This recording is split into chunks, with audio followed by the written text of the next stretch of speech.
Hello students, welcome to Digital Ventures. मेरा नाम है कासिफ अंसारी और हम पढ़ रहे हैं बहुत ही शानदार टॉपिक जिसका नाम है आपका chief minister and the state council of ministers. बेटा कुछ नहीं करना। Chief ministers and the state council of ministers, पूरा पीएम और सेंट्रल काउंसिल ऑफ मिनिस्टर्स आपने पढ़ा था। तो जो काम पीएम और central council of minister centre में करते हैं वही सेम काम उल्टा कर दीजिए तो स्टेट में सीएम और स्टेट काउंसिल ऑफ मिनिस्टर्स करते हैं। कोई फर्क नहीं, एज इट इज बिल्कुल चिपकाना है आपको। ठीक है, हाँ जी। तो सबसे पहली चीज ये आती है कि सीएम साहब के बारे में आइए थोड़ा सा पढ़ लेते हैं। तो बिल्कुल मैंने कहा ना, सीएम जो है वो पीएम का काउंटर पार्ट है स्टेट में। जैसे सेंटर में सीएम साहब होते हैं, पीएम साहब होते हैं, वैसे स्टेट में सीएम साहब होते हैं, मुख्यमंत्री महोदय। तो देखो भाई, सबसे पहले आता है कि आर्टिकल नंबर 164, अनुच्छेद नंबर 164 क्या कह रहा है। अनुच्छेद नंबर 164 बड़े साफ शब्दों में कहता है, says that there will be a chief minister, there will be a chief minister of the state who will be dash by the governor.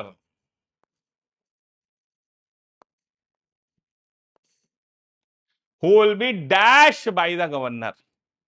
तो क्या होगा? इलेक्टेड होगा, अपॉइंटेड होगा, नॉमिनेटेड होगा, नन ऑफ दीज होगा। जैसा मैंने आपको बताया था कि भैया सीएम साहब जो होते हैं वो appointed by the governor. CM कोई, आपने योगी आदित्यनाथ साहब को सीएम नहीं चुना है, आपने मोदी जी को पीएम नहीं चुना था, आपने मोदी जी को एक एमपी चुना था। तो मोदी जी को आपने एक मेंबर ऑफ पार्लियामेंट चुना था भाई साहब। हाँ जी।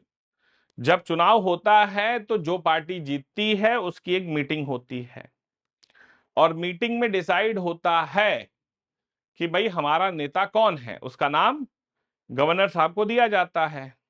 वैसे ही जो गवर्नर साहब होते हैं, जो नेता होता है उसको उठा करके सीएम बना देते हैं। तो जैसे सेंटर में पीएम है वैसे स्टेट में चीफ मिनिस्टर होता है, बस इतना ही फर्क है। ठीक है, आगे लिखिए। तो उसकी अपॉइंटमेंट होती है, सीएम इलेक्टेड नहीं होता है, अपॉइंटेड होता है। आगे लिख लीजिए। The chief minister of the state, the chief minister of the state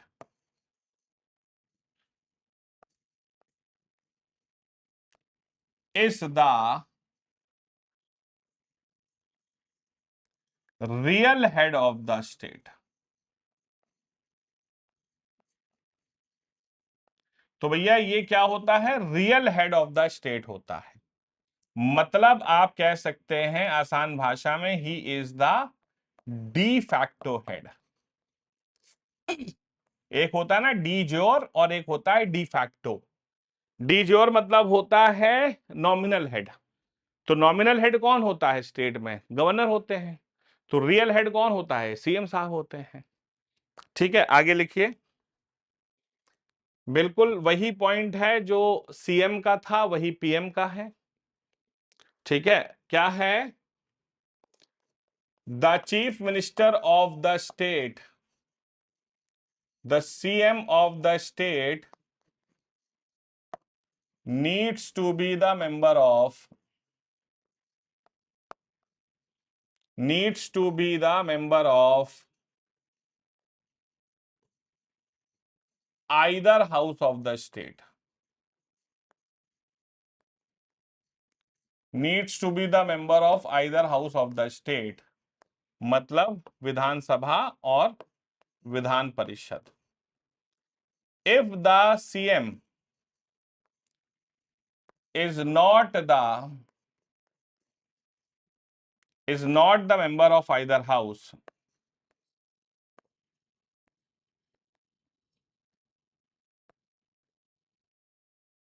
then also he can become the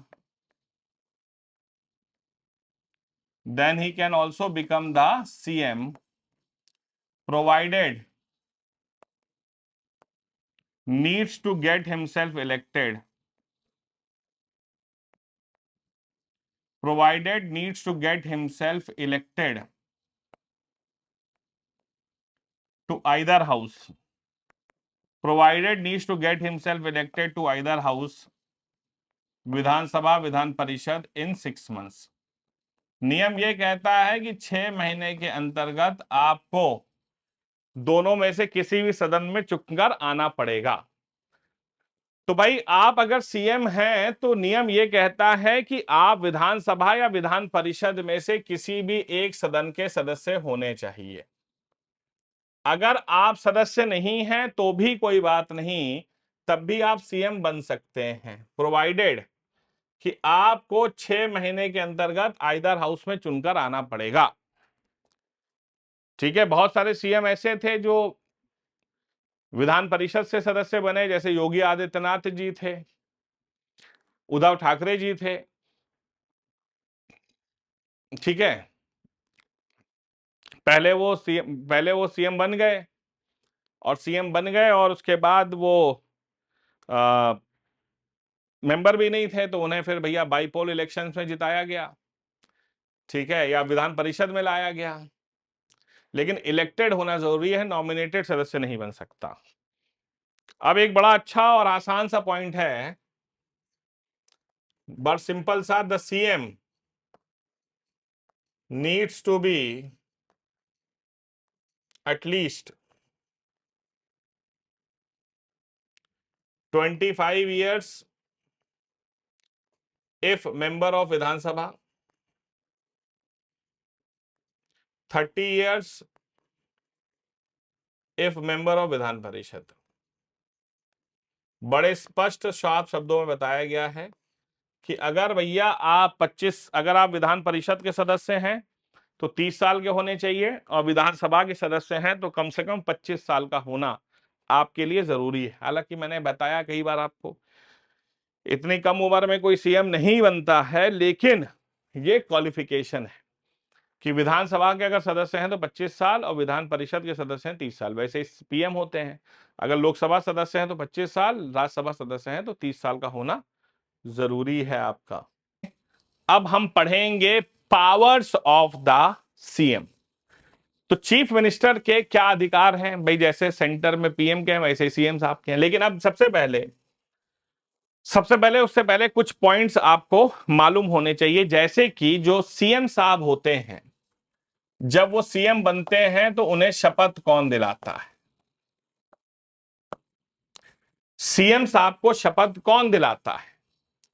तो जैसे कि पीएम साहब को शपथ राष्ट्रपति दिलाते हैं, वैसे ही सीएम साहब को शपथ गवर्नर ऑफ स्टेट दिलाते हैं भाई साहब, बिल्कुल आसान शब्दों में।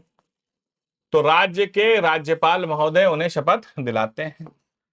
अगर हम बात करें तो सीएम साहब का टर्म कितना होता है, तो सीएम साहब का टर्म 5 साल होता है।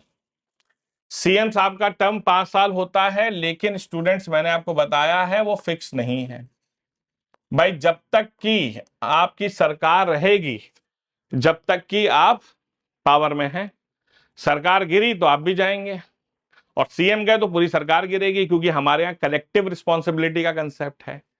दे swim together and they Singh together, तो साथ में तैरते हैं और साथ में डूबते हैं।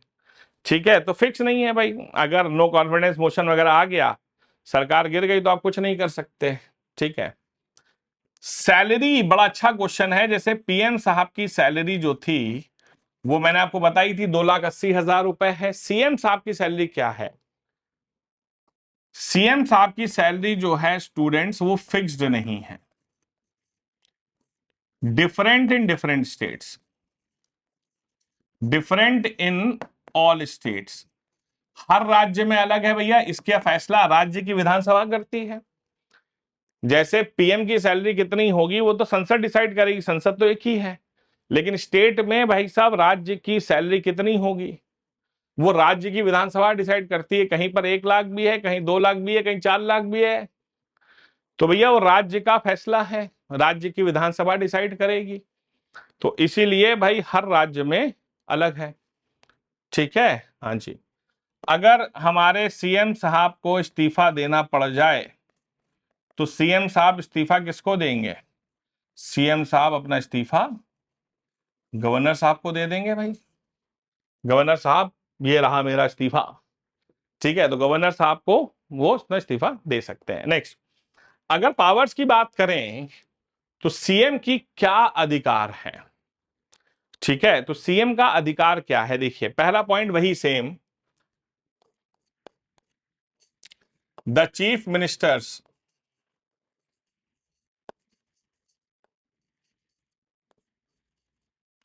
prepares the list of the council of ministers. Council of ministers की लिस्ट तैयार करता है और लिस्ट तैयार करके भैया वो गवर्नर साहब को दे देता है कि भैया मेरी सरकार में ये रहेंगे, ये रहेंगे, ये रहेंगे, ये रहेंगे, ये रहेंगे, ये रहेंगे। ठीक है भैया, वो डिसाइड कर सकता है। जो लिस्ट बनाकर वो गवर्नर को देगा, गवर्नर साहब उसमें से कोई भी नाम बाहर नहीं कर सकते। गवर्नर साहब का बस काम इतना है कि जो नाम सीएम साहब ने दिया है उसको आपका काम है अपॉइंटमेंट करना, उस पर कोई क्वेश्चन मार्क नहीं करना। ही हैज द पावर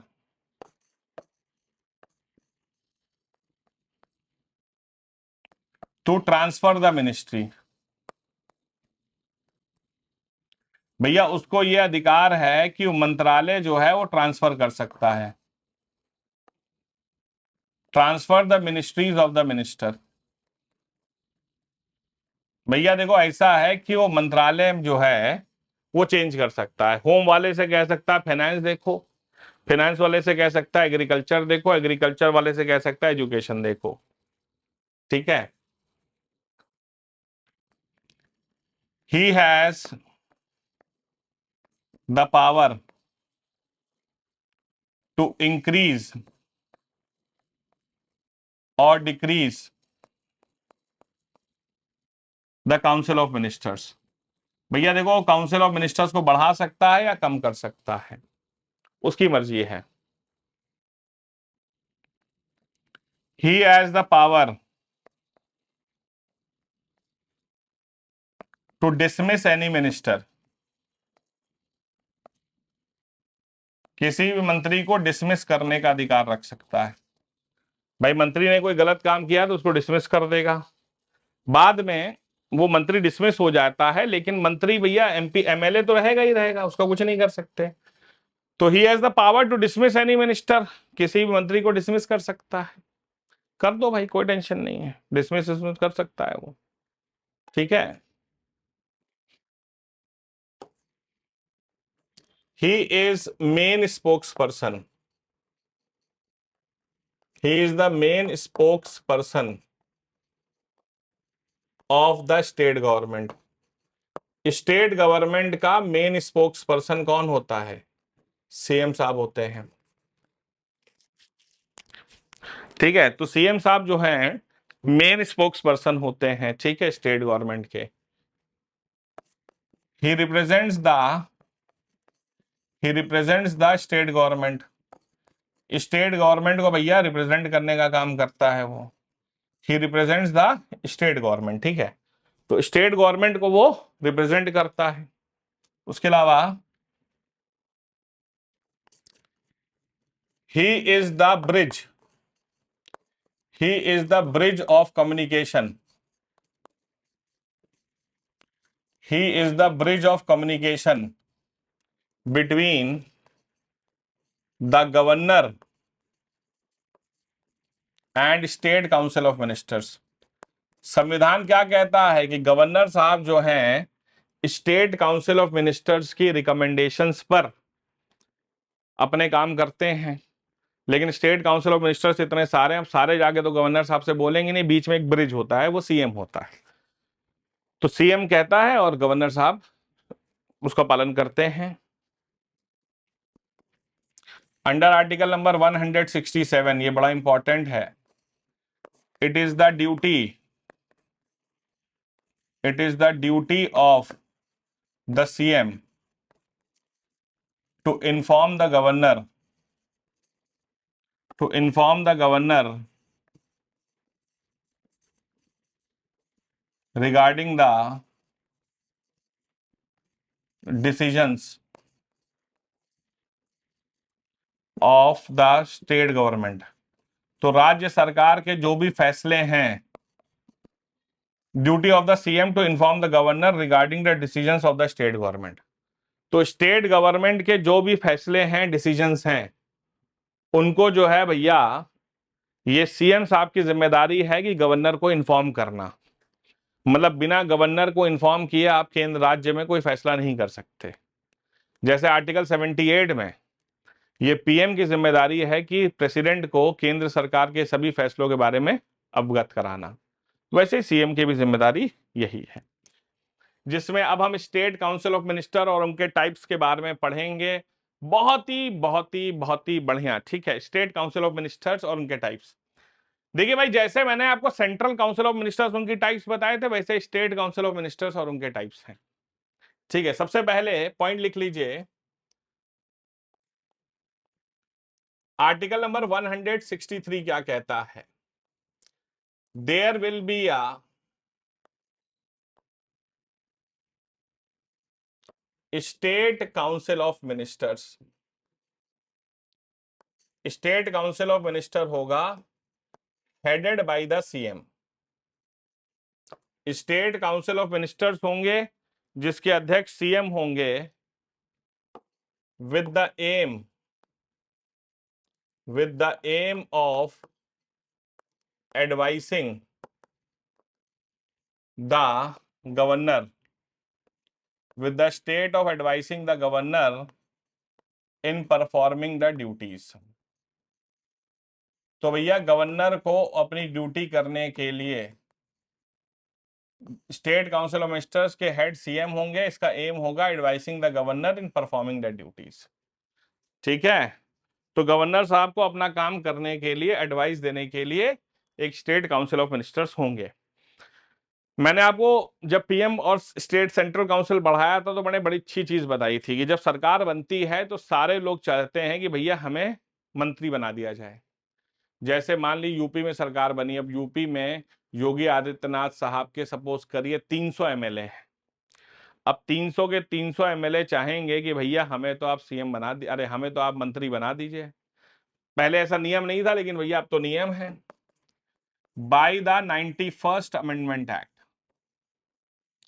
91वें संवैधानिक संशोधन 2003 के तहत the state council of ministers, जो स्टेट काउंसिल ऑफ मिनिस्टर्स हैं, can not be more than 15% of the strength of Vidhansabha. Can not be more than 15% of the strength of Vidhansabha. Vidhansabha की कुल सदस्यता के 15% से ज्यादा नहीं हो सकते। चाहे आप मंत्री विधानसभा से बनाइए, चाहे विधान परिषद से बनाइए, लेकिन काउंसिल ऑफ मिनिस्टर्स विधानसभा के 15% ज्यादा नहीं होंगे। मतलब अगर यूपी की बात करें तो यूपी में टोटल 403 एमएलए हैं, तो इसका 15% कितना होता है? 60, ठीक है। तो यूपी में 60 से ज्यादा मंत्री नहीं हो सकते, इंक्लूडिंग द सीएम। तो सीएम को मिलाकर आप 60 से ज्यादा एमपी नहीं, 60 से ज्यादा मंत्री नहीं बना सकते। वैसे ही स्टेट में 15% ऑफ द लोकसभा होता है, ठीक है। लेकिन यूनियन टेरिटरीज जैसे स्पेशल हैं, दिल्ली, पौंडीचेरी, जम्मू कश्मीर, जहां पे राज्य का दर्जा भी है, तो वहां पर नियम यह है कि दिल्ली, पौंडीचेरी और जम्मू कश्मीर में कि 10% ऑफ विधानसभा से ज्यादा नहीं होंगे। जैसे कि दिल्ली में अगर 70 लोग हैं विधानसभा में तो 7 मंत्री बन सकते हैं इंक्लूडिंग द सीएम। ठीक है, हाँ जी। अब जो टाइप्स हैं भैया वो मैंने आपको पहले ही बता रखा है। पहला होता है कैबिनेट मिनिस्टर्स, उस दिन भी बताया था, फिर से बता दे रहा हूं। कैबिनेट मिनिस्टर्स क्या होते हैं? कैबिनेट मिनिस्टर्स का भैया सिंपल फंडा है, सीनियर मोस्ट मिनिस्टर। ये भैया सीनियर मोस्ट मिनिस्टर होते हैं। दूसरी चीज, ये इंडिपेंडेंट चार्ज पर होते हैं।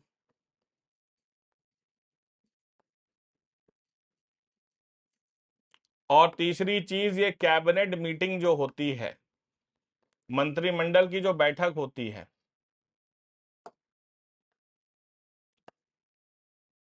तीसरी चीज जो कैबिनेट की मीटिंग होती है उसमें भैया अपनी डिस्क्रिशन से जाते हैं। मतलब कि इनको मंत्रिमंडल की बैठक में जाने से कोई रोक नहीं सकता। ये कैबिनेट मिनिस्टर हैं, सबसे सीनियर मोस्ट मिनिस्टर हैं भैया। ठीक है, हाँ जी। और मैंने बताया था एक कैबिनेट होती है, मतलब मान लिया 80 मंत्री हैं तो 17-18 जो है कैबिनेट मिनिस्टर होंगे। उसमें से भी 3-4 बहुत ही प्रमुख होंगे जिन्हें किचन कैबिनेट कहा जाता है। समझ रहे हैं? 3-4 जो सबसे भरोसे के लोग, इनर कोर टीम, वो कैबिनेट, वो क्या है, किचन कैबिनेट है।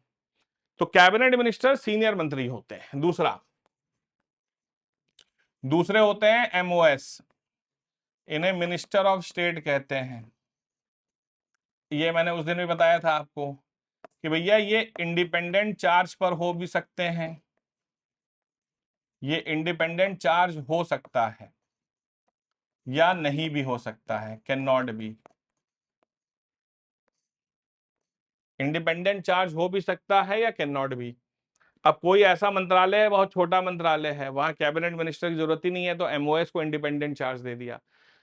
लेकिन फाइनेंस मिनिस्ट्री बड़ी है तो वहां पर तो एमओएस होगा, कैबिनेट मिनिस्टर के अंदर होगा। ठीक है, हाँ जी। इसका बेसिकली काम क्या है? Assist the cabinet minister. ये कैबिनेट मिनिस्टर को असिस्ट करते हैं। ये जो कैबिनेट मीटिंग होती है ना, ये जो कैबिनेट मीटिंग होती है उसमें जा सकते हैं, लेकिन जब तक कि इनविटेशन ना आए। बिना इनविटेशन के नहीं जाओगे भैया। तो आप जाओ लेकिन इनविटेशन होना चाहिए, बिना इनविटेशन के आप नहीं जा सकते। और तीसरे आजकल एक और मंत्री हैं जिनका नाम दिया गया है डेप्यूटी मिनिस्टर्स। डेप्टी मंत्री, सबको खुश करना है ना यार। होता क्या है ना, एक सरकार बनी, उसमें 50 पार्टियों का कोलिशन है, किसी पार्टी के पास 2 सीटें हैं, किसी के पास 1 है, मंत्री सबको बनना है। अब भैया डिप्टी मिनिस्टर बन जाओ, क्या करें। तो बेसिकली क्या होते हैं, ये जूनियर मोस्ट मिनिस्टर होते हैं।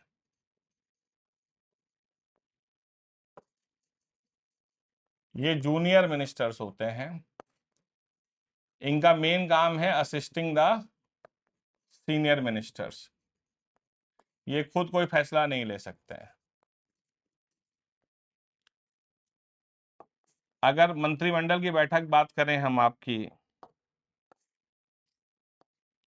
अगर हम बात करें कैबिनेट मीटिंग की, तो कैबिनेट मीटिंग में दे आर नॉट अलाउड। ये कैबिनेट मीटिंग में भाई साहब अलाउड नहीं है। ठीक है, इनको मंत्रिमंडल की बैठक में नहीं जाना अलाउड है। ठीक है, तो 3 तरह के मंत्री हैं, ये याद रखिएगा। ठीक है, ये सब मिल करके सीएम साहब को बोलेंगे और सीएम साहब क्या करेंगे, गवर्नर साहब को बोलेंगे और गवर्नर साहब क्या करेंगे, उस एडवाइस पर काम करेंगे। तो गवर्नर साहब का काम ही यही है, और क्या करेंगे बेचारे। ठीक है, this ends with your topic of the state council of ministers. Thank you so much everyone for joining the class today. It was indeed a great pleasure teaching you all. Have a nice day. Do take care of yourselves. Jai Hind, Jai Bharat and Vande Mataram.